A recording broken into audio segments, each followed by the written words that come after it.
తెలంగాణలో మొత్తం 42,901 పాఠశాలలుండగా దాంట్లో 5,431 బడుల్లో కరెంటు లేదని చెప్పి కేంద్ర విద్యాశాఖ అధ్యయనంలో వెల్లడైంది. అయితే దేశవ్యాప్తంగా పాఠశాలల స్థితిగతులపై కేంద్ర విద్యాశాఖ 2023-24 విద్యా సంవత్సరంలో నిర్వహించిన అధ్యయనం వివరాలను ఇటీవలే వెల్లడించింది. దాని ప్రకారం పలు అంశాల్లో తెలంగాణ మెరుగైన స్థానంలో ఉంటే కొన్ని అంశాల్లో మాత్రం తీవ్రంగా వెనుకబడి ఉంది. అయితే ఏ అంశాల్లో తెలంగాణ ముందుంది, ఏ అంశాల్లో తెలంగాణ వెనుకబడి ఉంది అనేది మనం ఈరోజు వీడియోలో మాట్లాడుకుందాం.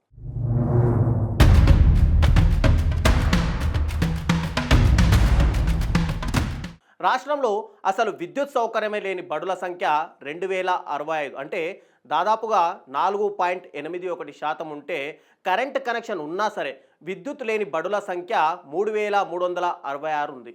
ఇక మొత్తం బడుల్లో ఇది 7.84%. ఇక రాష్ట్రంలో ప్రత్యేకంగా బాలికల కోసము మరుగుదొడ్లు లేని బడుల సంఖ్య 2,811 ఉంటే దాంట్లో 5,124 బడుల్లో బాలికల కోసం ప్రత్యేకంగా మరుగుదొడ్లు నిర్మించినప్పటికీ కూడా అవి ఉపయోగంలో లేవు.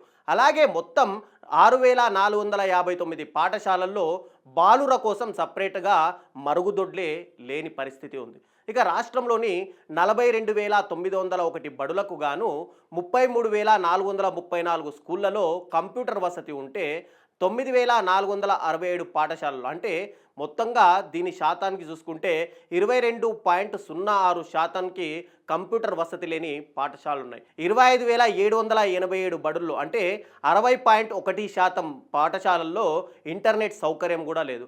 1,101 బడుల్లో తాగునీటి సౌకర్యం లేకపోగా 3,131 బడుల్లో నీటి వసతి ఉన్నప్పటికీ కూడా అది ఇక్కడ వినియోగంలో లేదు. అయితే తెలంగాణలోని మొత్తం 42,901 బడుల్లో 2002-2023 విద్యా సంవత్సరానికి గాను 33,940 పాఠశాలల్లో విద్యార్థులకు ఇక్కడ వైద్య శిబిరాలు నిర్వహిస్తే 8,961 బడుల్లో అసలు వైద్య శిబిరాలే నిర్వహించలేదు. ఇక విద్యార్థి విద్యా జీవితానికి కీలకమైన ప్రాథమిక విద్యలో తక్కువ మంది ఉపాధ్యాయులు ఉన్న రాష్ట్రాల్లో తెలంగాణ ఇక్కడ దేశంలోనే 3వ స్థానంలో నిలిచింది. దేశవ్యాప్తంగా మొత్తం ప్రాథమిక పాఠశాలల్లో 24% ఉపాధ్యాయులు ఉంటే మాధ్యమిక పాఠశాలల్లో 28.6%, ఉన్నత పాఠశాలల్లో 47.3% మంది ఉన్నారు. ఇక రాష్ట్రాల వారీగా చూస్తే మనం ఒకసారి ప్రాథమిక విద్యలో అతి తక్కువ ఉపాధ్యాయులు ఉన్న రాష్ట్రాల్లో గుజరాత్, కర్ణాటక తర్వాత తెలంగాణ తొలి 3 స్థానాల్లో ఇవి నిలిచిపోయాయి. గుజరాత్లోని మొత్తం బడుల్లో ప్రాథమిక టీచర్ల శాతం కేవలం 8.6%గా ఉంటే మాధ్యమిక ఉన్నత బడుల్లో 56.1%, 35.3%గా ఉంది. అలాగే కర్ణాటకలో ఈ శాతాలు వరుసగా చూసుకుంటూ వస్తే 10.9%, 34.2%, 54.9% ఉన్నాయి. ఇక మన రాష్ట్రంలోని మొత్తం పాఠశాలల ఉపాధ్యాయుల్లో ప్రాథమిక పాఠశాలల్లో కేవలం 14.3% ఉంటే మాధ్యమిక ఉన్నత పాఠశాలల్లో 16.0% నుంచి 69.6%గా ఉన్నారు. ఇక ఉపాధ్యాయుడు విద్యార్థి నిష్పత్తిలో తెలంగాణ అనేది అనేక రాష్ట్రాల కంటే ఇక్కడ ముందంజలో ఉంది అని చెప్పుకోవడానికి కాస్త గర్వపడాలి. రాష్ట్రంలోని 42,901 పాఠశాలల్లో 72.93 లక్షల విద్యార్థులు, 3.41 లక్షల మంది ఉపాధ్యాయులు, అంటే తెలంగాణలోని సగటున ప్రతి 21 మంది విద్యార్థులకు ఒక ఉపాధ్యాయుడైతే ఉన్నారు. ఇక విద్యలో అక్షరాస్యతలో ముందంజలో ఉన్న కేరళలో ప్రతి 22 మందికి ఒక ఉపాధ్యాయుడు ఉంటే ఢిల్లీలో ఆ సగటు 28గా, గుజరాత్లో 29గా, కర్ణాటకలో 27, మన పక్క రాష్ట్రం తెలుగు రాష్ట్రమైనటువంటి ఆంధ్రప్రదేశ్లో 26, తమిళనాడులో 24%గా ఉంది. ఇక జాతీయంగా టోటల్గా చూసుకుంటే 25:1గా అయితే ఉంది. జాతీయ సరాసరితో పోలిస్తే తెలంగాణ ఇక్కడ ఎంతో మెరుగ్గా ఉందని చెప్పుకోవాలి. ఒక్కో పాఠశాలలో సరాసరి ఉపాధ్యాయుల సంఖ్య చూస్తే 29 మంది ఉపాధ్యాయులతో ఢిల్లీ ఇక్కడ ప్రథమ స్థానంలో ఉంటే 18 మందితో కేరళ 2వ స్థానంలో ఉండగా తెలంగాణ 8 మంది 3వ స్థానంలో నిలిచింది. ఇక ఈ విషయంలో జాతీయ సగటు 7%గా ఉంది. అలాగే పాఠశాలలో సరాసరి విద్యార్థుల సంఖ్యలో కేరళ ఇక్కడ ప్రథమ స్థానంలో ఉంది. అక్కడ ఒక్కో పాఠశాలలో సగటున 396 మంది విద్యార్థులు ఉంటే హర్యానాలో 238 మంది విద్యార్థులు, బీహార్లో 225 మంది విద్యార్థులు, తమిళనాడులో 22 మంది, గుజరాత్లో 14 మంది ఉన్నారు. ఇక ఆంధ్రప్రదేశ్ స్కూళ్ళలో సగటున 142 మంది విద్యార్థులు ఉంటే తెలంగాణలో ఒక్కో పాఠశాలలో సరాసరి విద్యార్థుల సంఖ్య ఇక్కడ 170గా ఉంది.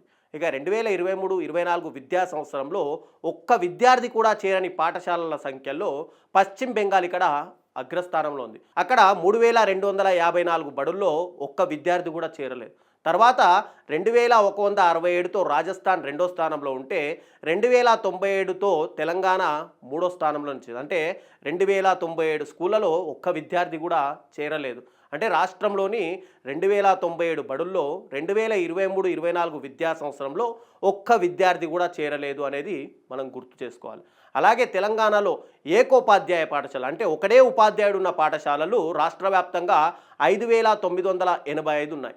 ఈ జాబితాలో 13,198 బడులతో మధ్యప్రదేశ్ ప్రథమ స్థానంలో ఉంటే 12,611 స్కూళ్లతో ఆంధ్రప్రదేశ్ ఏమో రెండో స్థానంలోను, 8,866 పాఠశాలతో ఉత్తరప్రదేశ్ మూడో స్థానంలో నిలిచాయి. ఇక ఒకే టీచర్ ఉన్న పాఠశాలలు దేశవ్యాప్తంగా మొత్తం చూసుకుంటే 1,10,971 స్కూళ్ళు ఉన్నాయి. తెలంగాణలో ఒక్కరే టీచర్ ఉన్న బడుల్లో, అంటే 2023-24 లెక్కల ప్రకారం చూస్తే మొత్తం 88,429 మంది విద్యార్థులు ఈ సంవత్సరం, అంటే 2023-24 విద్యా సంవత్సరంలో చేరారు. ఇక సామాజిక వర్గాల వారీగా చూస్తే కనుక తెలంగాణలో ఓబీసీ వర్గం విద్యార్థులేమో 49.7% ఉంటే జనరల్ కేటగిరీ 24.3%, ఇక 16% ఎస్సీలు, 15.5% ముస్లింలు, 10% ఎస్టీలు ఉన్నారు. కాబట్టి టోటల్గా ఈ మొత్తం ఫిగర్స్ మనం చూస్తే కనుక తెలంగాణ వ్యాప్తంగా చాలా అభివృద్ధి చెందాల్సిన అవసరం విద్యాశాఖకు ఎంతైనా ఉంది. ఇప్పుడు సీఎం ముఖ్యమంత్రి హ్యాండ్ ఓవర్లోనే విద్యాశాఖ ఉంది కాబట్టి ఇప్పుడు వచ్చే విద్యా సంవత్సరంలోనైనా తెలంగాణ వ్యాప్తంగా ఏదైతే ఏకోపాధ్యాయ పాఠశాలలు ఉన్నాయో వాళ్ళలో చాలా వరకు పాఠశాలలో రిక్రూట్మెంట్ చేయాల్సిన అవసరం ఉంది. దానికి సంబంధించి డిఎస్సిని నిర్వహించాలి, టెట్ని నిర్వహించాలి. ఇమీడియట్గా ఉద్యోగ అవకాశాలు కల్పిస్తే కనుక ఈ ఏకోపాధ్యాయ పాఠశాలలన్నీ కూడా రాబోయే రోజుల్లో ఉపాధ్యాయులతో కలకల్లాడుతాయి. ఇక బడుగు బలహీన వర్గాలు కానీ లేదంటే అసలు బడులే లేని ఊర్లు కూడా చాలా వరకు ఉన్నాయి. కాబట్టి వీటన్నిటిని కూడా ప్రభుత్వం దృష్టిలో పెట్టుకొని తొందరగా రిక్రూట్మెంట్ చేయడంతో పాటు ఈ పాఠశాలలను కూడా పునఃప్రారంభించడానికి ప్రయత్నాలు చేస్తే చాలా బాగుంటుంది.